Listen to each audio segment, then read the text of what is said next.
দফা অনুযায়ী ভোটার সংখ্যা প্রকাশ করল নির্বাচন কমিশন। বিধানসভা ভিত্তিক ভোটার তালিকাও প্রকাশ করেছে নির্বাচন কমিশন। রাজ্যে মোট ভোটার 6,82,51,008। রাজ্যে মোট পুরুষ ভোটার 3,49,35,123। মোট মহিলা ভোটারের সংখ্যা 3,33,14,628। রাজ্যে মোট তৃতীয় লিঙ্গের ভোটার রয়েছেন 1,257 জন। নতুন ভোটারের তালিকায় নাম 6,96,824 জনের। বেশি নতুন ভোটারের নাম উঠেছে উত্তর 24 পরগনা, হাওড়া, হুগলি, কলকাতায়। উত্তর 24 পরগনায় সেই সংখ্যা 71,000-এর বেশি। কলকাতায় নতুন ভোটারের তালিকায় নাম প্রায় 44,000-এর। প্রথম দফায় মোট ভোটার 3,60,77,171। প্রথম দফায় পুরুষ ভোটার 1,84,99,496 জন। প্রথম দফায় মহিলা ভোটারের সংখ্যা 1,75,77,210।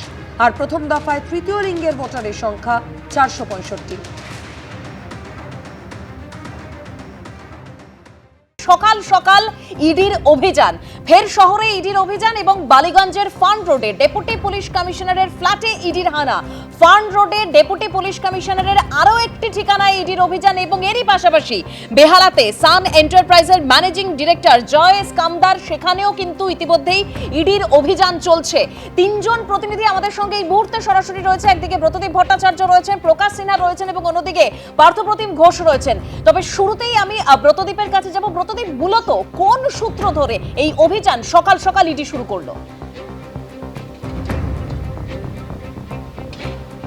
দেখো, তোমার খেয়াল থাকবে শুক্রবারই রাসবিহারী কেন্দ্রের তৃণমূল কংগ্রেসের প্রার্থী দেবাশিস কুমারের বাড়িতে আয়কর দপ্তরে হানা হয়েছিল এবং সেই মামলাতেই যেটা জানা যাচ্ছিল যে সোনা পাপ্পুর যে মামলা, সেই মামলা তাতে তোলাবাজি ছিল, প্রতারণার অভিযোগ ছিল এবং একই সঙ্গে অস্ত্র আইনেও মামলা হয়েছিল। পরবর্তীতে সেই মামলারই তদন্তভার নেয় ইডি এবং সেই মামলার তদন্তে নেমে একাধিক নাম উঠে আসে ইডি তদন্তকারী আধিকারিকদের হাতে, যার মধ্যে জয় কান্দারের নাম পাওয়া গিয়েছে এবং জানা যাচ্ছে এই শান্তনু সিনহা বিশ্বাস তার নামও পাওয়া গিয়েছে এবং সেই সূত্র ধরেই কিন্তু আজকে একাধিক জায়গায় ছড়িয়ে পড়ে ইডি আধিকারিকরা এবং এই তল্লাশি অভিযান শুরু হয়।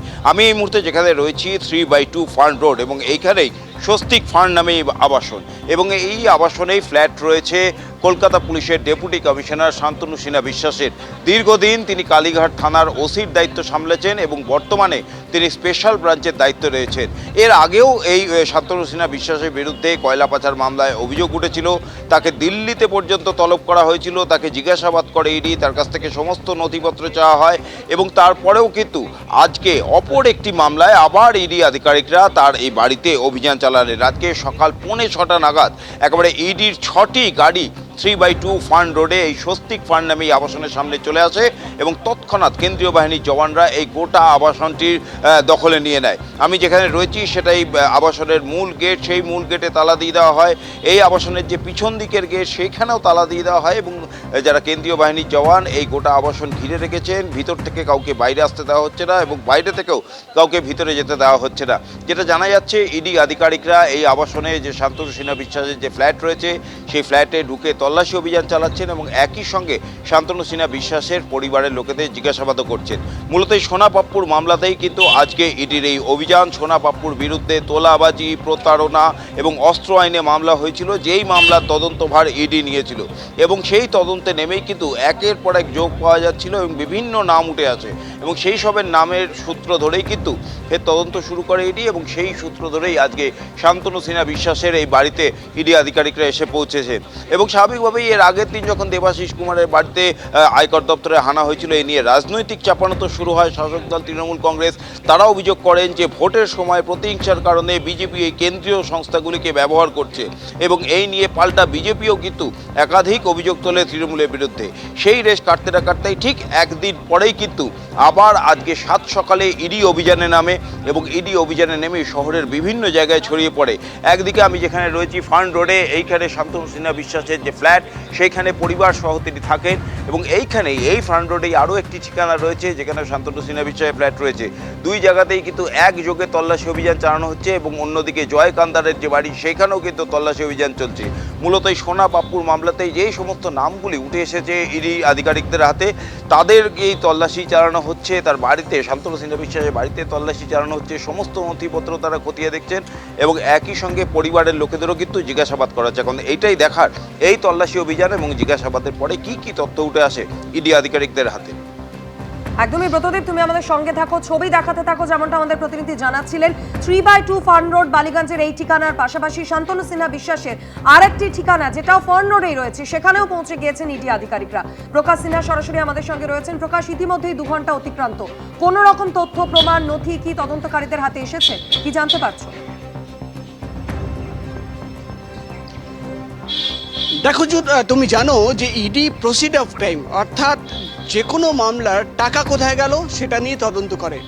এবং যেটা ইডি সূত্রের খবর যে সোনা পাপ্পুর যে মামলা, তুমি জানো তোলাবাজি এবং অস্ত্র আইনে যে মামলা হয়েছিল কসবা এবং একাধিক থানায়, সেই মামলাকে সামনে রেখেই তদন্ত শুরু হয় এবং 1 এপ্রিল সোনা পাপ্পুর বাড়িতে তল্লাশি অভিযান শুরু করে ইডি আধিকারিকরা এবং সেদিনই জয় কামদারের বাড়িতেও যান, তার অফিসে যান। সেখান থেকে প্রায় 1.5 কোটি টাকা বাজেয়াপ্ত করা হয়। এবং তোমাকে বলে দিই, সেই সূত্র ধরে অর্থাৎ ইডির দাবি, আমি প্রবীরকে বলবো ছবি দেখাতে। তুমি দেখতে পাচ্ছ সামনে কেন্দ্রীয় বাহিনীর জওয়ান গাড়ি দাঁড়িয়ে রয়েছে। 1.5 ঘন্টা অপেক্ষা করার পর নিচের একটা তালাবন্ধ ফ্ল্যাট ছিল, সেটা তালা খোলা হয়েছে এবং প্রায় তারপরেই কিন্তু ইডি আধিকারিকরা প্রবেশ করলেন। কিন্তু যে কথা তোমাকে বলছিলাম যে ইডি সূত্রের খবর, জয় কামদার তার তদন্ত করতে গিয়ে একাধিক নাম সামনে আসে। মূলত প্রসিড অফ ক্রাইম অর্থাৎ টাকার লেনদেন, টাকা কোথায় গেল, কিভাবে গেল। তুমি জানো প্রিভেনশন অফ মানি লন্ডারিং অ্যাক্টে ইডির তদন্তর বিষয় হয় যে টাকা কিভাবে কোথায় চলে যাচ্ছে, অর্থাৎ যে টাকা প্রতারণা করা হয়েছে, যে টাকা তোলাবাজির টাকা এবং সেই বিপুল অঙ্কের টাকা কোথায় কোথায় গেল এবং কিভাবে সেটা কিন্তু পৌঁছে গেছে একাধিক জায়গায়। এবং সেই তদন্ত করতে গিয়ে ইডির দাবি যে একাধিক ব্যক্তিদের নাম সামনে আসে এবং সেখানেই একটা সূত্র পাওয়া যায় শান্তনু সিনহা বিশ্বাস। এবং সেই তথ্য যাচাইয়ের জন্য আমি ছবি দেখাবো। সামনে যে তুমি দেখতে পাচ্ছ এখন গ্রিল খোলা ফ্ল্যাট, সেই গ্রিল কিন্তু কিছুক্ষণ আগে পর্যন্ত বন্ধ ছিল, অর্থাৎ প্রায় 40 মিনিট আগেই ফ্ল্যাট খোলা হয়েছে। এবং ওপরে প্রবীরকে বলবো ছবি দেখাতে, তুমি দেখতে পাচ্ছ ফার্স্ট ফ্লোরে আরেকটা গ্রিল ছিল, সেখানেও তালাবন্ধ ছিল, সেটাও খোলা হয়েছে। তো একটা টিম নিচে আর একটা টিম ওপরে। পরপর যেটা দাবি করা হচ্ছে যে এই 3টে ওপরের দিকে কোন কোন ফ্ল্যাট আছে সেটাও কিন্তু দেখা হচ্ছে। সব মিলিয়ে কিন্তু কি কানেকশন রয়েছে, যেটা ইডি সূত্রের খবর, শান্তনু সিনহা বিশ্বাস তিনি কিন্তু বাড়িতে নেই। তাকে যোগাযোগ করার চেষ্টা চালাচ্ছেন ইডি আধিকারিকরা। ইতিমধ্যেই জয় কামদার তিনি বাড়িতে রয়েছেন, তাকে জিজ্ঞাসাবাদ করা হচ্ছে। কিন্তু মূলত যে মামলায় সোনা পাপ্পুর বাড়িতে তল্লাশি অভিযান চলল, যে মামলায় এই মামলা শুরু হলো, যে মামলায় জয় কামদারের বাড়িতে তল্লাশি অভিযান চালিয়ে 1.5 কোটি টাকা বাজেয়াপ্ত করা হলো, এবং একটা যে গুরুত্বপূর্ণ তথ্য আমরা পাচ্ছি যে জয় কামদারের যে ব্যাংক অ্যাকাউন্ট, তার স্টেটমেন্ট যখন দেখা হচ্ছে, তো ইডির তরফে দাবি করা হচ্ছে সেখানে কিন্তু প্রচুর এমন ট্রানজ্যাকশন রয়েছে যেটা দেখে কিন্তু ইডি আধিকারিকরা চমকে উঠছেন।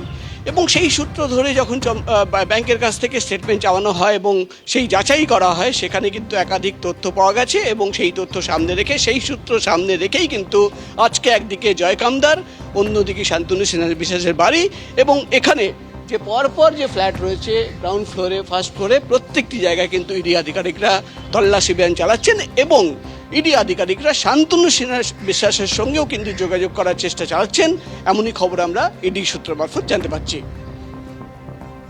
একদম প্রকাশ, তুমি আমাদের সঙ্গে থাকো। একদিকে ডেপুটি পুলিশ কমিশনারের 2টি ঠিকানায় ইডির অভিযান একেবারে সকাল সকাল, মূলত টাকার লেনদেনের এই খোঁজ ইডি এই মুহূর্তে চালাচ্ছে। অন্যদিকে বেহালায় সান এন্টারপ্রাইজের ম্যানেজিং ডিরেক্টর, তার বাড়িতেও ইডির তল্লাশি অভিযান চলছে।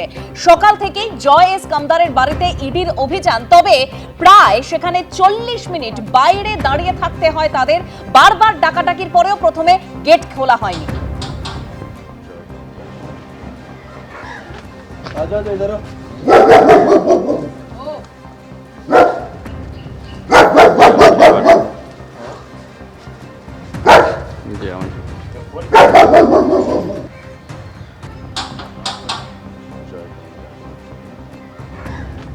आजा दे इधर